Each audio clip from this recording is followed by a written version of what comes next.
Assalamualaikum warahmatullahi wabarakatuh.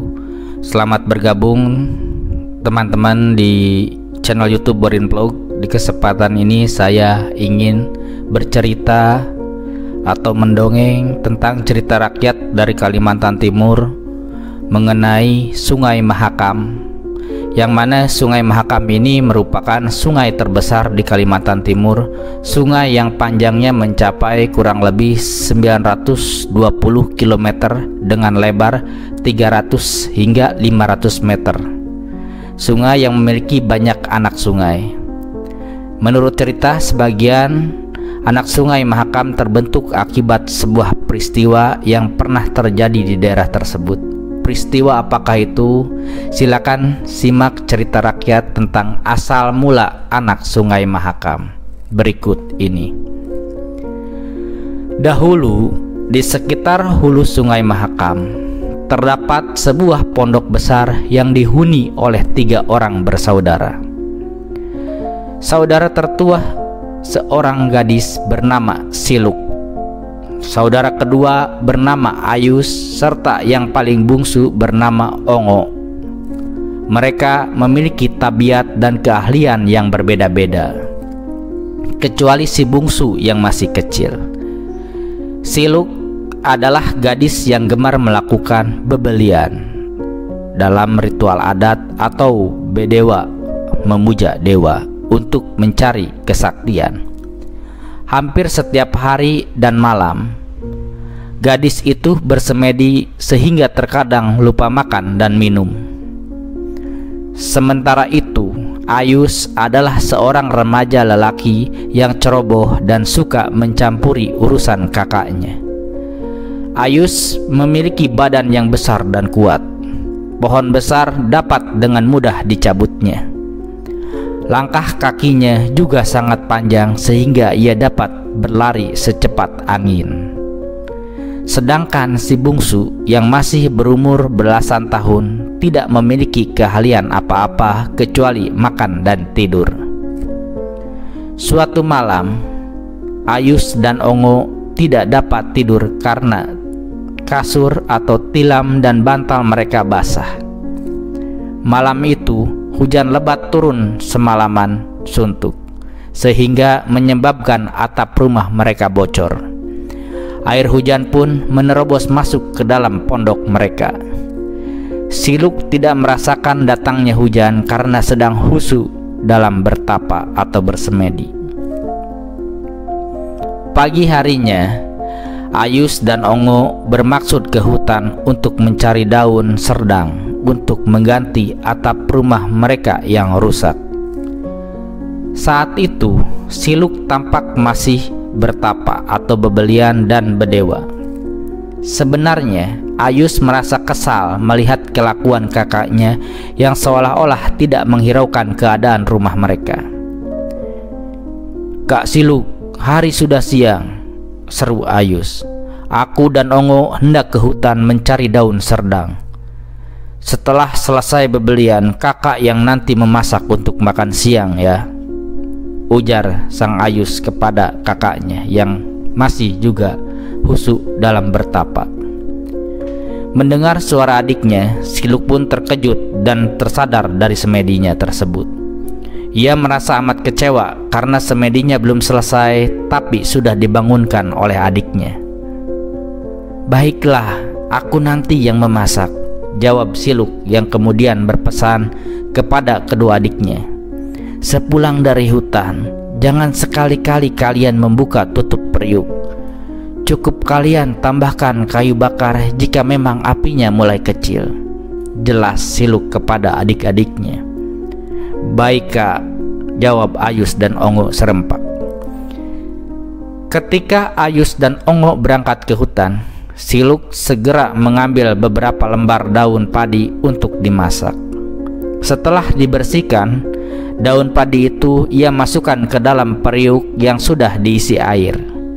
Setelah itu, ia kemudian melanjutkan semedinya dan berdoa kepada dewa agar daun padi yang dimasak itu berubah menjadi nasi. Menjelang siang, Ayus dan Ongo sudah kembali dari hutan dengan membawa daun serdang. Mereka terlihat sangat lelah dan lapar. Ayus pun langsung masuk ke dapur. Alangkah kecewanya ia saat melihat periuk nasi masih terjerang di atas tungku. "Kenapa pancinya masih di atas tungku? Jangan-jangan nasinya belum matang," guman Ayus. Ayus penasaran ingin mengetahui isi panci itu. Maka ia pun segera membuka penutup panci tersebut. Betapa terkejutnya ia tatkala melihat panci itu yang di dalamnya hanya terdapat beberapa lembar daun padi dan sebagian lainnya berupa nasi. Takut ketahuan oleh kakaknya, ia cepat-cepat menutup kembali panci itu. Sementara itu, Siluk baru saja selesai bertapa. Ia kemudian menuju ke dapur untuk memastikan apakah nasinya sudah tanak atau belum. Begitu ia membuka penutup panci itu, dilihatnya masih ada beberapa lembar daun padi yang tersisa. "Hai, bukankah seharusnya nasi ini sudah matang semua? Tapi kenapa beberapa lembar daun padi yang tersisa?" guman Siluk dengan heran. "Ini pasti perbuatan Ayus. Anak itu telah melanggar pesanku," gumannya lagi dalam hati. Siluk terlihat sangat marah karena perilaku adiknya itu. Kini kesaktiannya memasak daun padi menjadi nasi telah hilang. Dengan kesal, ia segera menghampiri Ayus yang sedang duduk beristirahat di samping pondok mereka. "Hai Ayus, kamu telah melanggar pesanku. Tidak ada lagi gunanya kita tinggal bersama. Lebih baik aku pergi dari sini. Aku akan tinggal di dekat pusat air. Di sana aku dapat bebas bebelian dan berdewa tanpa ada yang mengganggu," kata Siluk.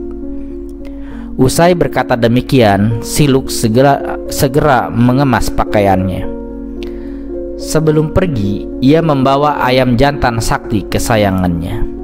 Siluk kemudian menyusuri sungai menuju hilir dengan menggunakan rakit. Sebelum berangkat, ia berpesan kepada adik-adiknya, "Aku harus pergi sekarang. Jagalah diri kalian baik-baik," ujar Siluk. Ayus terdiam. Ia merasa amat menyesal atas perilakunya sendiri yang menyebabkan kakaknya pergi. Ketika melihat rakit yang ditumpangi Siluk melaju di atas aliran sungai yang deras, cepat-cepatlah ia berlari hendak menghalangi kakaknya. Dengan kecepatan lari yang luar biasa, ia dapat mendahului kakaknya jauh di depan. Ayus kemudian mengambil batu-batu besar dan melemparkannya ke tengah sungai Mahakam, sehingga terbentuklah bendungan. Rakit yang ditumpangi Siluk pun mulai melambat. Ketika Siluk tiba di dekat bendungan itu, ia memerintahkan ayam jantan saktinya berkokok. "Berkoteklah ayamku," seru Siluk. Ayam jantan itu pun berkokok. Suara kokok ayam sakti itu pun seketika menghancurkan bendungan yang dibuat Ayus. Siluk dengan rakitnya pun kembali melaju menuju hilir. Ayus tidak mau kalah. Ia berlari kencang mendahului kakaknya dan membuat bendungan lagi. Ketika ayam jantan milik kakaknya berkokok, bendungan itu kembali hancur berkeping-keping. Demikian hal tersebut terjadi berulang-ulang sehingga Siluk dengan rakitnya tetap mampu mengalir karena kesaktian suara kokok ayamnya. Menurut cerita, bekas-bekas bendungan tersebut kini menjadi keham atau jeram di hulu sungai Mahakam. Sementara itu, rakit yang ditumpangi Siluk terus melaju hingga akhirnya tiba di muara sungai Mahakam. Ayus tidak mampu lagi membuat bendungan karena tidak ada lagi batu-batu besar di daerah itu. Dengan kekuatannya, ia menambak kuala sungai dengan mengambil lumpurnya dan mencabut nipah-nipah yang tumbuh di pinggir sungai. Nipah-nipah tersebut kemudian ditanam pada tambak buatannya sehingga terbentuklah hutan nipah.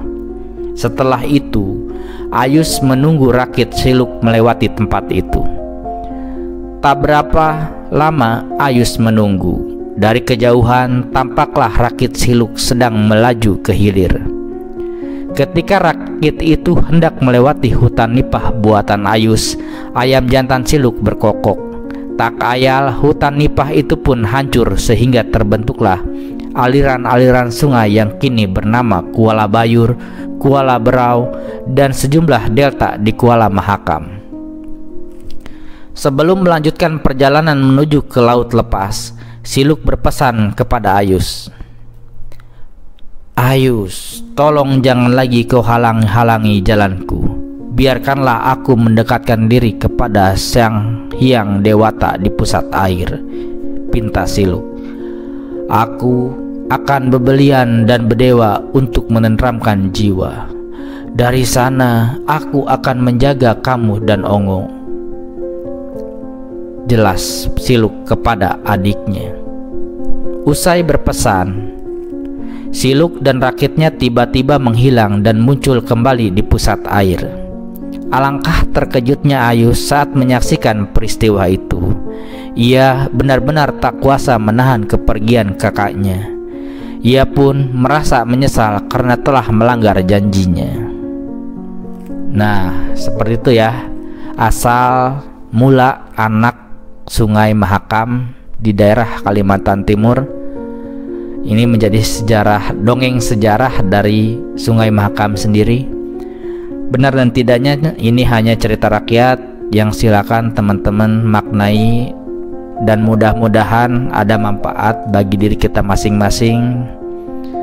Adapun teman-teman juga bisa melihat atau menyimak dongeng-dongeng lainnya di Nusantara, termasuk legenda-legenda yang ada di channel YouTube Borin Vlog ini. Terima kasih sudah menyimak cerita ini. Assalamualaikum warahmatullahi wabarakatuh.